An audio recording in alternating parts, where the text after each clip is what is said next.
Hi friends, welcome to my channel. కాఫీని బాగీకి అందించి loose ఇప్పుడు టైం ఎంత అవుతుందో చూసావా అని అడుగుతూ ఉంటాడు అమర్. ఇక అమర్ చేతికున్న వాచ్లో టైం చూసి 9 అని అనేస్తుంది. రాత్రి కాదు మార్నింగ్ అని అంటాడు అమర్. దాంతో ఒక్క గెంతులో పైకి లేచి బెడ్ అంతా సెట్ చేసి రూమ్ అంతా సెట్ చేసి ఆయాసంగా నిలబడుతుంది. అసలు మార్నింగ్ ఎప్పుడైంది అని అడుగుతూ ఉంటుంది బాగి కంగారుగా. రోజు అయ్యే టైంకి అయింది అని అంటూ ఉంటాడు అమర్. ఇక వామ్మో, అసలు నైట్ ఎప్పుడు అయిపోయింది మార్నింగ్ ఎప్పుడు అయిపోయిందో అర్థం కావట్లేక అని తనలో తాను మాట్లాడుకుంటూ ఉండగా ఇక అమర్, రాత్రి నీకేం జరిగింది, ఎందుకలా అయిపోయావు, ఎందుకలా బిహేవ్ చేసావు అని అమర్ అడుగుతూ ఉండగా ఇక బాగి రాత్రి జరిగిందంతా ఆలోచించుకొని, అవును నాకేమైందో నాకే తెలియదు, అవును నాకేమైంది అని బాగి అమర్ని అడుగుతూ ఉంటుంది. అప్పుడు సీరియస్గా చూస్తాడు అమర్. నాకు తెలియంది మీకెలా తెలుస్తుంది లేండి, అయినా ఏమన్నా ఇబ్బంది పెడితే సారీ అండి, 5 minutesలో రెడీ అయ్యి వచ్చేస్తా అని అంటూ బాగి పరుగు పెడుతుంది. బాగి అల్లరికి అమర్ బాగి వెళ్ళిపోయాక చిన్నగా నవ్వుకుంటాడు. ఇక గుడికి వెళ్ళడానికి అన్ని ఏర్పాట్లు చేస్తుంది నిర్మలమ్మ. ఇక బాగి సాయం చేస్తూ ఉంటుంది. మనోహరి ఇంకా రావట్లేదు అని అంటూ ఉంటుంది నిర్మలమ్మ. పాపకార్యాల్లో మాత్రం ముందుంటుంది కానీ పుణ్యకార్యాలు తనెందుకు చేస్తుంది అత్తయ్య అని అంటూ ఉంటుంది బాగి.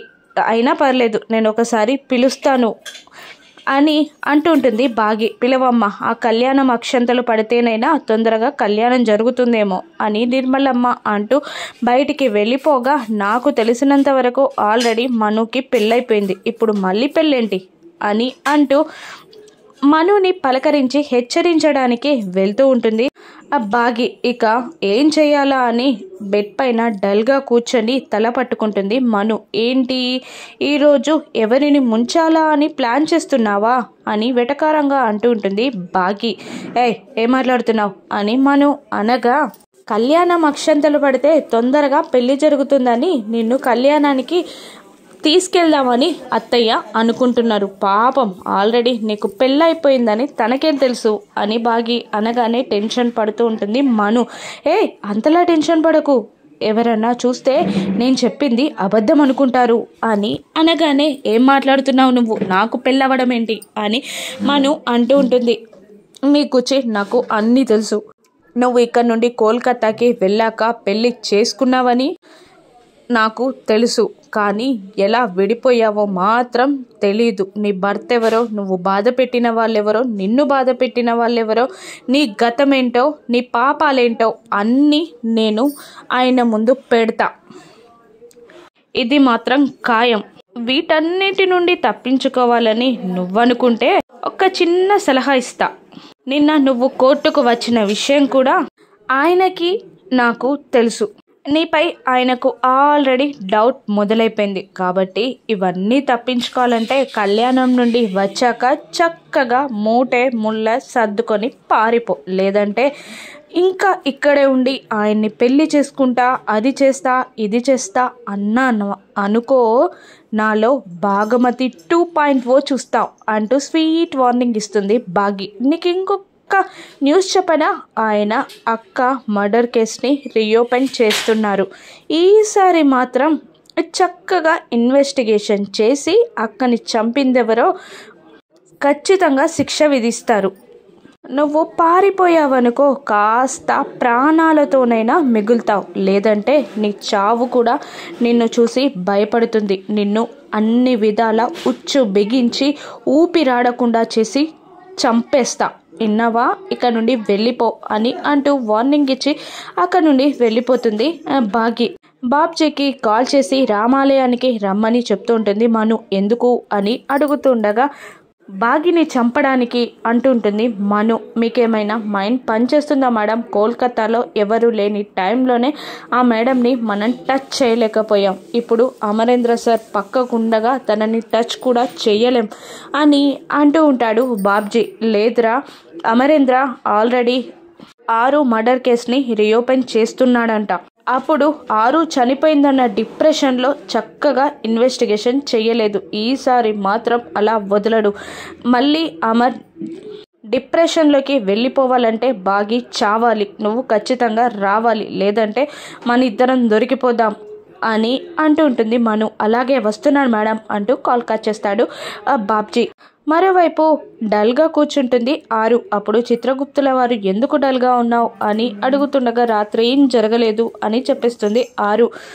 అది మంచి పని కాదని నేను చెప్పలేదా అని చిత్రగుప్తుల వారు అంటూ ఉండగా, నేను ప్లాన్ చేసి నా చెల్లిని ఆయన్ని కలిపాను, ఇప్పుడు కూడా అలాగే ప్లాన్ చేస్తే వాళ్ళిద్దరూ కలుస్తారేమో అన్న ఆశ అని ఆరు అనగానే, ఆ దైవం కోరుకుంది కాబట్టి ఆ జంట కలిసింది, నువ్వు ప్లాన్ చేయడం వల్ల కాదు, నీ చేతుల మీదుగా ఆ జంట కలిసింది. మళ్ళీ ఆ దేవదేవుడు కోరుకుంటే వాళ్ళిద్దరూ ఒకటవ్వచ్చు, లేదా వాళ్ళిద్దరూ కలిసి మను కుట్రని బయట పెట్టవచ్చు, మనుని ఆడుకోవచ్చు, ఇంకేదైనా జరగవచ్చు.